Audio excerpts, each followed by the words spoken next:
two, 1, 2, 3.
Hi, I'm Melly Belen, and today we're going to discuss the 8 principles of design.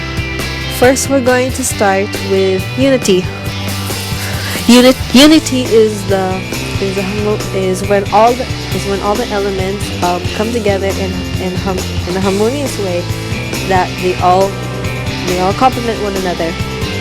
An example can be found here. The 2010 Fall Arts Preview. Okay, at first glance, it might not seem like harmonious because of all the crazy colors, the different things, but look a little bit more closely. Notice how there's a theme: the piano, the architect plan, the stage door, the music. They're all related to the arts. And notice the coloring. Sure, it's different, but notice the muteness, but also the softness of it. So they're all complementary, harmonious. All right. The second principle of design is balance. When there are 2 types of balance, actually, symmetrical, as seen here, where items where one half can be the same for the other half. Like example, seen here, a public service announcement poster for the dangers of drunk driving. It's like an almost mirror image of this one. The second example for balance is asymmetrical, where it's not a mirror image of the other, where it's a little bit disjointed is a word, I'll say. An example can be found here. The poster for a Prince concert. Notice how the shapes aren't the same. How one is huge, one is small, one is pointy, one is round. But it all comes together, doesn't it? That's the appeal of asymmetrical. Despite the items not being the same thing, it somehow works. The third principle of design is heresy. Heresy is when you notice the largest part of the thing, but you notice the smaller details until you see the big picture. An example would be this one. Of course, the first thing you'll notice is the hands covering the girl's head. But then you start looking down, and you notice the jacket, then the sports logo, and then you realize, oh, it's an ad for a helmet. Another example will be this one, the public service announcement poster for basic sanitation. You first notice the clock, you notice time, then you notice that, oh, it's a toilet lid. Then you notice the words and realize what the message is all about. The fourth principle of design is proportion.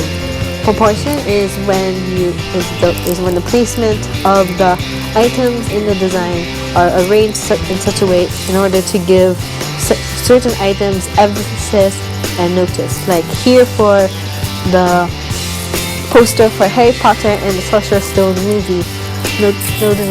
Notice in the middle in particular, Harry is placed in front of Hagrid, who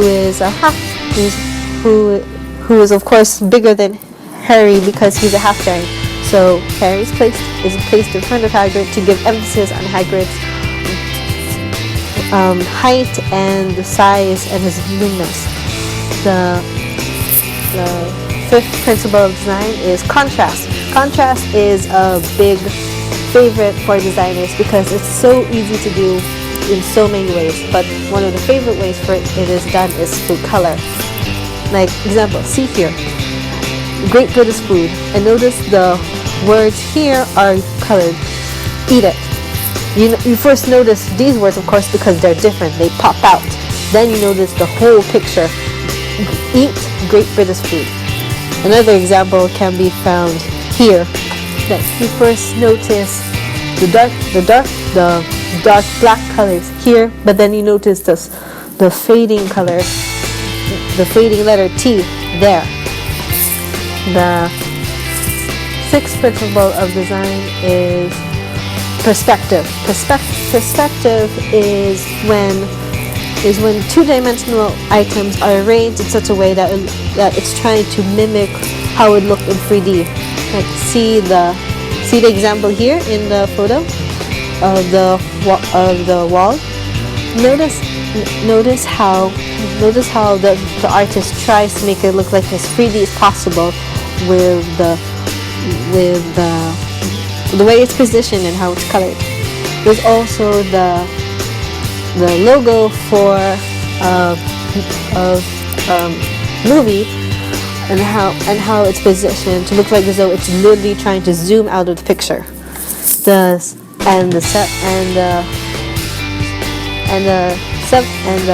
final one is rhythm and movement. Rhythm and movement is when the items